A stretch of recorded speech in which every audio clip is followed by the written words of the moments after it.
once you've taken the 3D photo, what's the next stage? So we took a bone scan, we took a 3D tooth scan, we now connected them, we put them into this software, and this is our planning software now. So what we're going to do now is we're going to design the tooth. We're not going to look at anything else because it's the tooth that's going to be under the stress.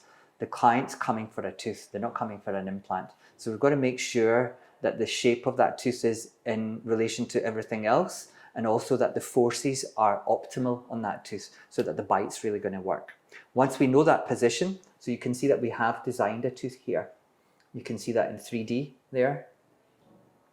And once we're happy with this, the next step is to see how it fits into the actual gum. So you can see the actual scheme in that patient's mouth. You can see this fits in beautifully. The shape is the same. The design is very, very similar. And now that we know this, we also want to check that obviously it works in the bite. So this is what we do. So now we can see that it fits together very nicely, because obviously that's important. It's not there just for show. It has to do a job.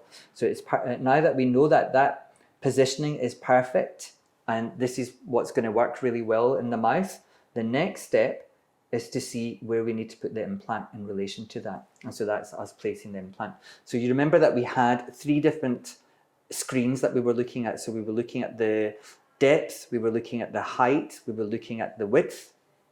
And this is exactly what this is showing me. So I'm looking at that